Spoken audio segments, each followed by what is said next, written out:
Hola a todos, es un verdadero privilegio contar con su atención. Como ustedes saben, las enfermedades de los riñones se han incrementado de forma dramática en todo el mundo y Guatemala no es la excepción. Es por esta razón que cada vez estamos viendo más pacientes con enfermedades crónicas de los riñones que necesitan diálisis y trasplante o pacientes en estadios iniciales de la enfermedad. Por esta razón, un esfuerzo conjunto entre la Facultad de Medicina de la Universidad de San Carlos y los posgrados de nefrología pediátrica del Hospital Roosevelt y de nefrología del Hospital General San Juan de Dios, nos hemos puesto de acuerdo para poder llevar a ustedes información que nos permita tratar mejor a los pacientes, favorecer que se identifiquen de manera oportuna, se diagnostiquen de manera pertinente y se traten de manera adecuada a los pacientes con enfermedad de los riñones. Sean ustedes bienvenidos a esta serie de charlas que vamos a tener para compartir y que nos van a hacer sin duda mejores médicos a todos. Muchas gracias. En la sesión de hoy vamos a hablar acerca de la hidronefrosis en pediatría. Este es un tema muy importante, sobre todo en nuestros días, en donde muchos de nuestros pacientes ya tienen un ultrasonido prenatal. Ante el ultrasonido prenatal y una normalidad en este ultrasonido prenatal, la pregunta surge: ¿qué hacemos con este paciente que tiene hidronefrosis de una manera cada vez más frecuente? Y necesitamos los pediatras estar capacitados para responder a esta pregunta. Para empezar, recuerden ustedes que los riñones drenan a la pelvis renal, la cual se comunica al uréter, el cual drena en la vejiga y luego la vejiga se vacía a través de la uretra. Esta estructura que ven ustedes señalada con las flechas rojas es la pelvis renal, ¿sí? La cual se continúa con el uréter, y vale la pena puntualizarlo porque en nuestra presentación estaremos hablando de esas estructuras con bastante frecuencia. Entonces, lo normal que tenemos es un riñón que drena de manera expedita la orina, como lo ven en la imagen de su lado izquierdo, y al lado derecho ven ustedes un riñón que no está drenando la orina de manera expedita. Esto es hidronefrosis. Entonces, hidronefrosis viene de dos palabras: hidros, que significa agua, y nefros, riñón. Consecuentemente, hidronefrosis significa agua en los riñones. Por supuesto, es orina. Ustedes ven que la hidronefrosis se puede clasificar en diferentes grados: grado 0, cuando no existe; grado 1, grado 2, 3 y 4, de acuerdo a la imagen que aparezca en el ultrasonido. Vamos a volver a este concepto más adelante. Algo importante es que si ustedes saben que el paciente tiene hidronefrosis, si se ha encontrado en el ultrasonido que el paciente tiene hidronefrosis, solo hay dos causas por las cuales el paciente tenga agua en los riñones, o bien orina en los riñones, o bien que la orina no drene adecuadamente de los riñones. La primera causa es que existe una obstrucción. En otras palabras, que no existe un tránsito expedito de la orina del parénquima renal hacia la vejiga. Algo está impidiendo el tránsito expedito de la orina que viene del riñón hacia la vejiga. Eso es una obstrucción y eso es una causa de hidronefrosis. La siguiente causa es que, a pesar de que hay un tránsito de la orina del riñón hacia la vejiga, esta orina se regresa. Eso se llama reflujo.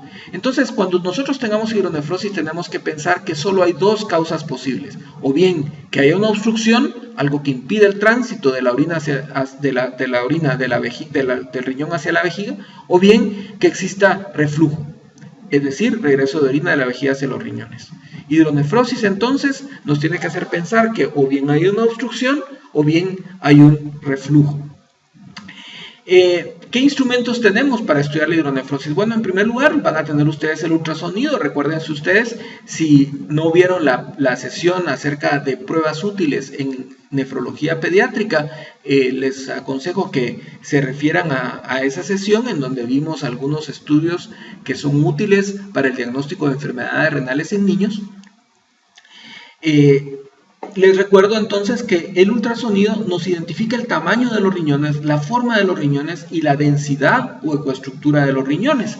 El tamaño es bastante directo, lo va a medir el radiólogo, y ustedes, a través de esa fórmula que está ahí en la pantalla, pueden determinar si el riñón está más grande o más pequeño de lo normal. La forma significa si el riñón tiene la forma usual, como la que ustedes están viendo en la pantalla, o tiene una forma diferente, como los que vamos a ver más adelante. Y la densidad o ecoestructura se refiere a que el ultrasonido, como trabaja por ondas sonoras, las ondas sonoras cuando chocan contra un cuerpo y regresan en gran número, identifican la estructura en la pantalla con un color blanco, mientras que si las ondas sonoras siguen de largo y no regresan al transductor ultrasonográfico, la imagen que se identifica en la pantalla es color negro. Consecuentemente, en esa escala de grises, ustedes pueden ver si un órgano está, digamos, bastante denso o menos denso, ¿verdad? Por ejemplo, en esta imagen que tienen en la pantalla, pueden ver que en la orilla del riñón hay una imagen más blanca en todo alrededor del riñón. Esto es porque las ondas sonoras reflejan más en más número, debido a que es un tejido fibroso, es la cápsula renal, es mucho más denso, consecuentemente se regresan más ondas sonoras y se captan de color blanco. Sin embargo, hay otras estructuras que se ven como más oscuras, eso significa que menos ondas sonoras regresan al transductor, y esto es debido a que aquí hay menos densidad. Estas son las pirámides renales. Cuando se hace un ultrasonido renal, es importante que ustedes le soliciten al radiólogo que haga dos tipos de cortes cuando estamos estudiando un riñón con hidronefrosis. El primer corte es un corte longitudinal del riñón, que es como lo que ustedes están viendo en la parte superior derecha de la pantalla. Se hace un corte de riñón de manera longitudinal y la imagen que ven es la que ven en la parte superior izquierda de su pantalla. Y luego es importante que hagan un corte transversal, es decir, un corte en el sentido que muestra la línea roja de la parte superior izquierda de la pantalla. Esta imagen les va a dar una C como consecuencia. Esa C nos va a permitir ver algo que se llama el diámetro anteroposterior de la pelvis. Si el riñón está hidronefrótico, entonces, al hacer un corte transversal, ustedes van a encontrar una distancia entre los brazos de una C, y ese diámetro de la pared anteroposterior, ese diámetro anteroposterior de la pelvis va a ser una medida objetiva que les va a permitir seguir al paciente y saber si esa hidronefrosis ha aumentado o ha disminuido. Regresando al concepto de los grados de hidronefrosis, en ultrasonido nosotros podemos dividir la hidronefrosis en 4 grados de acuerdo a la imagen que vemos. En la parte superior de su pantalla ustedes pueden ver el grado 0, es que no se ve ninguna imagen negra en la parte central del riñón. Sin embargo, en el grado 1 ya pueden ver ustedes una pequeña línea, una pequeña abertura de la pelvis renal. En el grado 2 ustedes ya pueden ver no solo la pelvis renal, sino también algunos de los cálices que se hacen evidentes. En el grado 3 ustedes pueden ver la pelvis y los cálices que se hacen evidentes y que se comunican. Esa es la diferencia entre el grado 2 y el grado 3.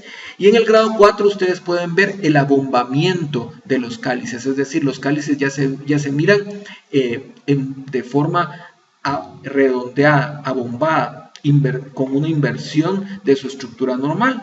Si ustedes lo traspolan a las imágenes ya reales de ultrasonido, pueden ver aquí que es un grado 0, aquí pueden ver un grado 1 en donde se ve una línea negra, quiere decir que hay algo menos denso en la parte central del riñón, quiere decir que la pelvis está llena de líquido, esto es hidronefrosis. En el grado 2, ustedes tienen la comunicación, ya tienen la pelvis y pueden ver los cálices también, pero en el grado 3 ustedes ya pueden ver la pelvis y los cálices comunicados. Y en el grado 4 ustedes, como pueden ver aquí, ya ven los cálices evidentemente abombados. Cuando se hace un estudio de ultrasonido prenatal, es importante que ustedes le soliciten al ultrasonografista, ya sea el obstetra o el radiólogo, que también mida el diámetro anteroposterior de la pelvis, porque esto nos permite anticiparnos para saber el grado de severidad que tiene el recién nacido en la hidronefrosis. Si, por ejemplo, el diámetro anteroposterior de la pelvis es mayor de 1 centímetro, estamos hablando de una hidronefrosis muy importante que eventualmente pueda terminar en una intervención quirúrgica. Muy bien, ¿cuándo vamos a enfrentarnos al paciente con hidronefrosis? ¿Cuándo vamos a ver un paciente con hidronefrosis? Bueno, vamos a encontrarlo a través del estudio de ultrasonido prenatal, que es lo que hemos hablado, pero también a través de los estudios por infección urinaria. Un paciente que ha tenido infección urinaria y que empezamos sus estudios de imágenes, el primer estudio es el ultrasonido. Entonces, vamos a tener un paciente con hidronefrosis cuando haya referencia de un ultrasonido prenatal o bien en el estudio de la infección urinaria. Recuérdense siempre entonces que cuando tengan hidronefrosis ustedes deben pensar en la posibilidad de obstrucción o bien reflujo. Aquí tenemos unos casos de hidronefrosis: a su izquierda un riñón sano, a su derecha riñones hidronefróticos. Esta hidronefrosis ustedes dirían que es un grado 4, ¿verdad? Ambas, el máximo grado que podemos tener es grado 4 y como ustedes pueden ver, los cálices están abombados en ambos casos. Puede existir hidronefrosis segmentarias, como en el caso de los dobles sistemas colectores, en donde puede haber hidronefrosis solo en la mitad del riñón, ¿verdad? Y eso se da en los casos, como les digo, en donde el uréter está obstruido y en el caso de un doble sistema colector. Cuando nosotros estudiamos la hidronefrosis para hacer diagnóstico de reflujo, necesitamos necesariamente realizar un cistograma. Para hacer un buen cistograma, recuerden ustedes que necesitamos una placa inicial, hacerlo con visión fluoroscópica y tener una fase miccional que nos permita ver el reflujo, porque es el momento en el que hay un aumento en la presión adentro de la vejiga, y también nos va a permitir ver el trayecto de la uretra. Este es un ultrasonido, es un cistograma en donde pueden ver ustedes del lado izquierdo de su pantalla que la vejiga está llena a máxima capacidad, pero sin embargo no se ve el regreso de orina de la vejiga hacia los riñones, porque es en la fase miccional, cuando hay una contracción de la vejiga, en donde ocurre la mayor cantidad de presión adentro de la vejiga y se hace evidente el reflujo. Este es un cistograma normal de su lado izquierdo, y del lado derecho hay una obstrucción en la uretra que se hace manifiesta porque hay un engrosamiento de la uretra, y este es el caso de unas valvas de uretra posterior. En el cistograma es importante recordar que hay anormalidades como la vejiga neurogénica, que la vemos en pacientes con mielomeningocele, en donde estos pacientes, por el defecto neural que tienen, han desarrollado un daño tan grande a la vejiga que hay protrusión de la mucosa vesical a través de los músculos de la vejiga, dándonos estas imágenes de divertículos en la vejiga. Otro estudio que es importante en el estudio de la hidronefrosis, además del ultrasonido, además del cistograma que ya vimos, es la centellografía renal o medicina nuclear.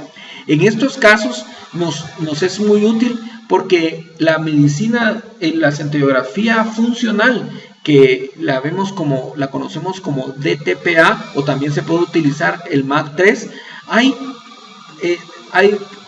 dos tipos, el MAC3 y el DTPA, que se puede usar. En Guatemala están disponibles. Al inyectar la sustancia, esta llega hacia los riñones y transita las mismas partes que va a transitar la orina. De esa suerte nosotros podemos ver a través de curvas cuánto tiempo tardó en llegar el radiotrazante al riñón y cuánto tiempo tardó en salir. Y estas imágenes nos pueden ayudar a saber si existe una obstrucción, o bien si esta obstrucción responde en cierto momento y el riñón vacía. En este caso, por ejemplo, tenemos una curva verde que muestra la excreción de orina normal, pero tenemos una curva roja que muestra la retención de orina importante de riñón, y que nos ayuda a saber que este paciente tiene una obstrucción de las vías urinarias. ¿Cuándo vamos a estudiar al paciente con hidronefrosis? Bueno, cuando se ha referido a nosotros porque el paciente ha sido encontrado por un ultrasonido anormal prenatal, o bien en el estudio de infecciones urinarias. Cuando nosotros tenemos un ultrasonido prenatal anormal, debemos pensar igual que el paciente puede tener obstrucción o reflujo. Y este diagrama nos puede ayudar a saber exactamente qué es lo que tenemos que hacer en el contexto de un paciente que tenga una hidronefrosis identificada de forma prenatal. Si el paciente es identificado con una hidronefrosis prenatal, lo importante es repetir el ultrasonido inmediatamente nazca. Esto nos va a permitir saber si existe alguna anormalidad importante que debamos tratar de forma inmediata. Si la hidronefrosis está presente, en este momento no podemos saber si es obstrucción o es reflujo. Entonces lo que deberíamos de sospechar es que el paciente puede tener reflujo. Le colocamos antibiótico profiláctico, cefadroxilo, a 10 por kilo en una dosis nocturna sería la recomendación, o amoxicilina a 10 por kilo en una dosis nocturna, y luego de eso le haríamos un cistograma miccional seriado, el CUMS. Si hay reflujo, pues ya lo referimos para que sea tratado como tal. Si no hay reflujo, la posibilidad de una obstrucción se hace evidente, y entonces tendríamos que hacerle un estudio con medicina nuclear. Y el estudio de medicina nuclear nos ayudaría a saber si hay una curva ascendente, el sitio de obstrucción y el grado de obstrucción.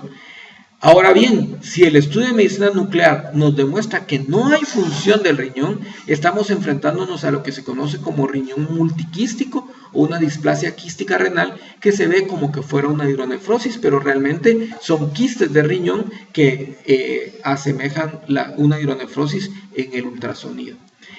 Bueno, si al hacer nuestro ultrasonido en las primeras 24 horas de vida, este ultrasonido está normal, es decir, no se ve hidronefrosis, no debemos quedarnos ahí, debido a que a la deshidratación periparto el paciente puede tener una escasa producción de orina, y puede ser entonces que por esa razón no se vea la hidronefrosis.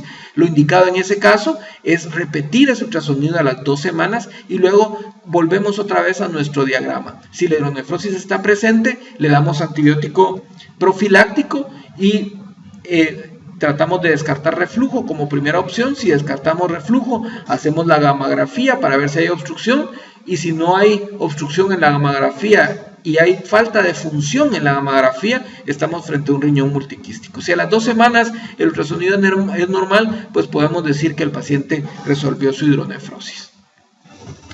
Hablemos de las obstrucciones. Hay 3 sitios en la vía urinaria que pueden ser obstruidos. La primera es la unión del uréter con la pelvis, y esto se llama obstrucción ureteropiélica. La siguiente es una obstrucción en la unión del uréter con la vejiga, eso se llama obstrucción vesicureteral, y la otra es una obstrucción en la uretra, y esto se llama valva de uretra posterior. Miremos algunas imágenes al respecto. Esta es una imagen de obstrucción en la unión de la pelvis con el uréter. El ultrasonido, por supuesto, nos va a dar hidronefrosis. Cuando hagamos un cistograma no va a haber reflujo, y cuando hagamos una gamografía renal vamos a tener identificada la obstrucción a nivel de la unión del uréter con la pelvis. La unión del uréter con la vejiga también puede estar obstruida, como lo pueden ver ustedes en la imagen. Igualmente, ustedes en el ultrasonido tienen hidronefrosis, le hacen el cistograma, no hay reflujo, y al hacer el estudio con gamografía renal ustedes encuentran una curva ascendente y encuentran el sitio de obstrucción. Las valvas de uretra posterior, en ese caso la obstrucción está en la salida de la vejiga, y cuando hacen un cistograma ustedes van a encontrar reflujo porque hay regreso de orina de la vejiga hacia los 2 riñones, pero en la fase miccional van a encontrar que la causa del reflujo es que la uretra está obstruida. Estas son imágenes de valvas de uretra posterior, en donde pueden ver aquí los riñones hidronefróticos, la vejiga deformada, y este es un cistograma en el cual pueden ver la uretra dilatada y el regreso masivo de orina de la vejiga hacia los riñones. Y en los casos de infección urinaria, recuérdense ustedes que la principal manifestación de un reflujo, es decir, de regreso de orina de la vejiga hacia los riñones, es la infección urinaria alta, la infección urinaria con fiebre en los pacientes. Como veníamos diciendo, el uréter se inserta en la vejiga y hace un túnel en la mucosa de la vejiga, que si este túnel se forma de manera anormal en un ángulo de 90 grados, en lugar de impedir el regreso de orina de la vejiga hacia el riñón, Al llenarse la vejiga, lo que ocurre es que toda la orina se regresa hacia los riñones y nos da un reflujo, es decir, un regreso de orina de la vejiga hacia los riñones masivo. El reflujo se divide en 5 grados, de acuerdo a lo que encontremos en el cistograma. No se confundan, por favor. La hidronefrosis se divide en 4 grados, pero el reflujo se divide en 5 grados y se da por esa división de acuerdo a las imágenes que encontremos en el cistograma. Veamos un caso. Este es un niño de 3 meses de edad que se presenta a la emergencia con historia de enfermedad febril sin foco aparente. El examen físico tiene fiebre y luce tóxico y deshidratado. Tiene una hematología con 35.000 blancos, 70% de BS, 90% segmentados. Tiene una orina con leucocitos campos llenos, cilindros leucocitarios y granulosos, nitritos positivo y una densidad baja. Obviamente este paciente tiene una infección urinaria porque tiene leucocitos campos llenos, nitrito positivo. Lo más probable es que tenga una infección urinaria alta, es decir, que afecta a su parénquima renal, porque ven ustedes que hay afección sistémica, tiene 35.000 blancos, está con fiebre, tiene leucocitosis a expensas de segmentados, una BS elevada y además tienes la presencia de cilindros en la orina. Cuando le hacemos el estudio, encontramos que tiene hidronefrosis bilateral. Por supuesto, hay hidronefrosis que nos preguntamos, ¿es esto una obstrucción o es reflujo? Al hacerle el cistograma encontramos que hay un reflujo. Sin embargo, no hemos descartado que hay una obstrucción en la uretra. Y al hacerle la fase miccional encontramos que efectivamente la uretra es normal y lo que nuestro paciente tiene es un reflujo. Hay algunas lecciones que hemos aprendido con el estudio de las imágenes y vale la pena tal vez mencionarlas en este caso. En primer lugar, tenemos al paciente que acabamos de discutir, que ustedes ven una hidronefrosis masiva en ambos riñones, un cistograma que, como les decía, muestra reflujo. Sin embargo, la uretra se ve completamente normal. Este es un paciente con reflujo. No todos los casos son tan sencillos. Por ejemplo, este es un paciente que se presentó a la emergencia también con fiebre, que tenía múltiples infecciones urinarias. Sin embargo, al examinar su ultrasonido encontramos que no hay hidronefrosis. Uno pensaría que la ausencia de hidronefrosis me descarta el reflujo y no necesariamente. Este paciente en ese momento que le hicieron el examen estaba deshidratado y al estar deshidratado tenía poca producción de orina y consecuentemente no había reflujo. Al hacerle su cistograma tenía un reflujo masivo. La placa inicial es importante que se realice en un cistograma. ¿Ven ustedes esta placa inicial? Si tuviéramos ya la vejiga llena de medio de contraste, no podríamos ver que este paciente no tiene sacro. Vean esta otra imagen y aquí es más evidente que el paciente no tiene sacro. Esto nos hizo pensar que el paciente tenía una vejiga neurogénica y que secundaria a la vejiga neurogénica eran sus infecciones urinarias a repetición. Este es un cistograma, pueden ver ustedes ya la vejiga completamente anormal, pero si hubiéramos prescindido de la placa inicial, no hubiéramos podido hacer evidente la ausencia de sacro. La fase miccional es importante, recuérdenlo siempre.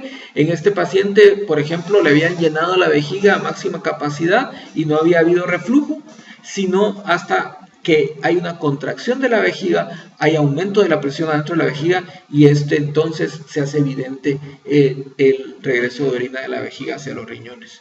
Siempre vean alrededor de la vejiga porque pueden tener divertículos.